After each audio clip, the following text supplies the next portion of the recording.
Good day, ma'am. I am Angelo Gigakot from BSEE 2A. So, given problem, practice problem using method of sections. Determine the force on member EB of the roof truss shown below. Indicate whether the member is in tension or compression.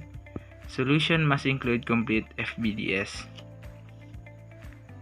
By the method of sections, any imaginary section that cuts through force EB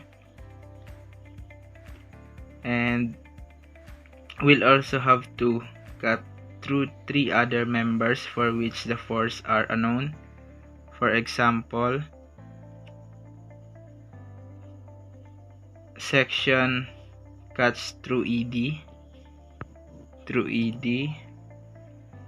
EB, FB, and AB. If a free body diagram of the left side, ito po yung kaliwang side, of this section is considered, if it's possible to obtain our force ED by summing moments. So, ang ginawa ko po ay magsasum po ako first magsasum ng moments and to eliminate the other three unknowns. So, first our free body diagram.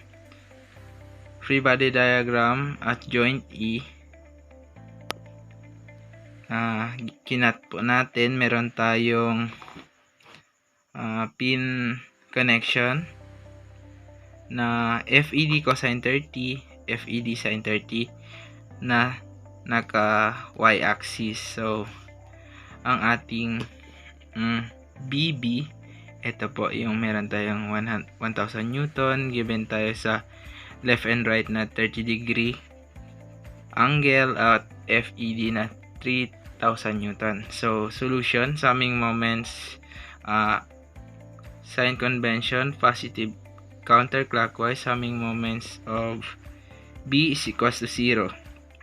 So, 1000 Newton times 4 meters plus 3000 Newton times 2 meters minus 4000 Newton times 4 meters plus FED sin 30 times 4 meters. So, ang ginawa ko po, yung 1000 Newton, 3000 Newton, 4000 Newton, nilipat ko po sa kabila. Tapos, yung FED, nilipat ko rin sa kaliwa. Yung over sin 30 degree times 4 meters. So, minus 1000 Newton times 4 meters minus 3000 Newton times 2 meters plus 4000 Newton times 4 meters is equals to 6000 Newton over 2. Then, divide. Our FED is 3000 Newton compression. So, sunod po sa mag-summing sign convention, positive going to the right. Summation of f of x is equals to 0. FEF cosine 30. Ito po. FEF cosine 30 minus 3000 cosine 30 degree Newton is equals to 0. Our FEF cosine 30 is equals to 3000 cosine 30 Newton divide both sides by cosine 30 is equals to FEF is equals to 3000 Newton compression. So,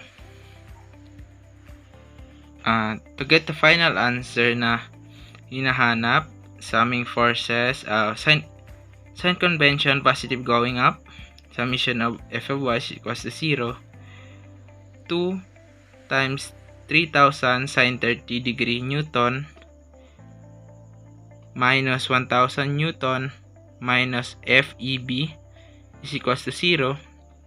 So, lipat natin sa kabila yung FEB, negative FEB is equals to ang 2 times 3,000 sin 30 Newton. Lipat din natin sa kabila. Then, magiging negative 2 times 3,000 sin 30 Newton plus, kasi nilipat nga natin sa kabila, dating negative. So, positive na siya kasi nilipat natin sa kabila. Then, minus FEB is equals to negative 3,000 Newton plus 1,000 Newton. So, minus FEB is equals to negative 2,000 minus 1. Our final answer is FEB is equals to 2,000 Newton tensile. That would be all, ma'am. Thank you.